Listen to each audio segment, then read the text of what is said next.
नमो नमः फ्रेंड्स, मी आहे रुपाली आणि आर्ट डोअरमध्ये तुमच्या सगळ्यांचं खूप खूप खूप स्वागत. चला, आज आपण करूया दोडक्याची भाजी, पण थोडीशी वेगळ्या पद्धतीनं. त्यासाठी सगळ्यात पहिल्यांदा मी इथे घेतलेले आहेत 2 दोडके. त्यांचे आपण शिरा व्यवस्थित काढून घ्यायचे आहेत. दोन्ही दोडक्यांच्या शिरा अगदी व्यवस्थित काढून घेतल्यानंतर आपल्याला त्याचे तुकडे करून घ्यायचे आहेत. शक्यतो बाजारात मिळतात तसे अगदी मस्त फ्रेश दोडके आपण इथे वापरणार आहोत. तर ह्या सगळ्या दोडक्यांच्या शिरा आपण बाजूला काढून ठेवूयात.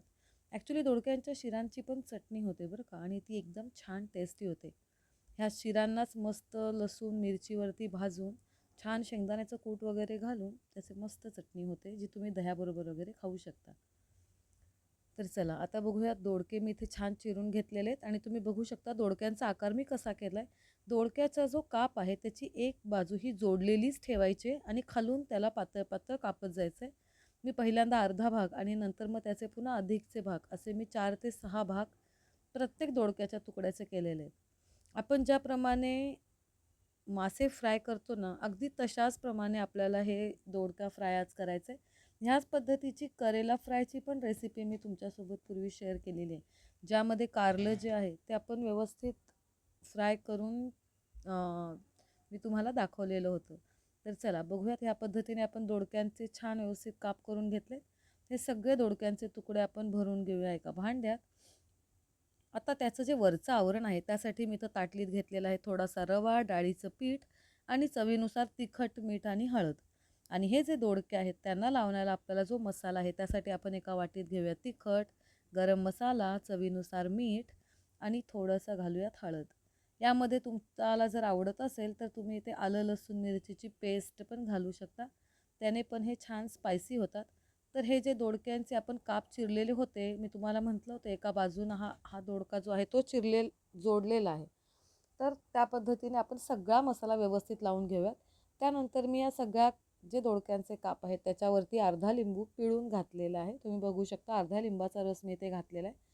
छान हे सगळे दोडक्याचे पीस टॉस करून घेतल्यानंतर आपल्याला तो जो जोडलेला भाग आहे तो हलकासा दाबायचा आहे आणि आपलं जे आपण कव्हरसाठी जे आपण पीठ बनवून घेतलेलं आहे ना, त्या पिठामध्ये हलका दाबून प्रेस करून आपल्याला तेल सोडलेल्या नॉनस्टिक पॅनमध्ये भाजून घ्यायचं आहे. तुम्ही बघू शकता मी तळ हाताने किंवा बोटाने हलक्या हलक्या हाताने तो जो जॉईंट आहे दोडक्याचा तो मी दाबते आणि पुढचे जे कापलेले जे भाग आहेत ते पसरट पसरट करून आपल्याला व्यवस्थित हे पीठ आणि रव्याचं मिश्रण दोडक्याच्या भाजीला लावून घ्यायचं आहे. त्यासाठी ऑलरेडी मी इथे गॅसवरती फ्राय पॅन ठेवला होता आणि फ्राय पॅनमध्ये आपण इथे टाकलेलं होतं थोडंसं तेल. तुम्हाला जर डीप फ्राय आवडत असेल तर अगदी छान कुरकुरीत होतात हे काप दोडक्याचे. तुम्ही छान डीप फ्राय पण करू शकता, पण इथे मी शॅलो फ्रायला ठेवलेलं आहे. ॲक्च्युली नॉनस्टिक पॅन असेल तर तुम्ही अगदी पाव चमचे तेलामध्ये सुद्धा हे सगळे काप व्यवस्थित करू शकता किंवा एअर फ्रायरला सुद्धा अजूनच छान होतील. तर या पद्धतीने बघा, जेवढं पीठ मी जवळजवळ एक पाववाटी पीठ घेतलेलं होतं आणि तेवढाच रवा घेतला होता. तर तो सगळा आपल्याला इथल्या एवढ्या कापांना व्यवस्थित पुरलेला आहे. आणि हे आपले 2 दोडक्यांपासून आपण जे बनवलेले आहेत ते 2 दोडक्यांचे काप बनवलेले आहेत. तुम्ही जर फ्राय पॅनमध्ये बघितलं तर साधारण 3 ते 4 माणसांना पुरतील एवढे 2 दोडक्याची ही फ्राय भाजी आपली छान तयार होते. आता ह्याला आपण भाजताना सुद्धा एखाद्या चमच्याने किंवा उलटण्याने जो जॉईंट आहे त्याला हलका हलका दाबूनच भाजायचा आहे, कारण जो जॉईंट आहे तो जाड आहे आणि तो आपल्याला शॅलो फ्राय करायचा आहे. त्याच्यामुळे व्यवस्थित दाबून ती दोडक्याची भाजी आपण करून घेणार आहोत. तर या पद्धतीने तुम्ही बघू शकता 5-5 मिनिटानंतर मी इथे पूर्ण तो जो आहे दोडक्याचा पीस तो खालचा वर वरचा खाली या पद्धतीने ती बाजू आपल्याला व्यवस्थित कमी तेलामध्ये, जेवढं कमीत कमी तेलामध्ये फ्राय करून घेता येईल तेवढी आपण फ्राय करून घ्यायची. चण्याचं पीठ जर इथे तुमच्याकडे अवेलेबल नसेल ना तर त्याच्याऐवजी तुम्ही तांदळाचं पीठ वगैरे सुद्धा वापरू शकता. तर तुम्ही बघू शकता आपले हे असे भाजलेले मस्त दोडक्यांचे काप तयार आहेत. तर त्याची चव अजूनच छान आणि लज्जतदार करण्यासाठी आपण इथे बनवूयात भाकरी.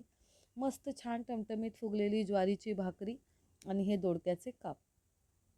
याच्यासोबत जर दोडक्यांच्या शिरांची चटणी केली तर आहा हा, एन्जॉय.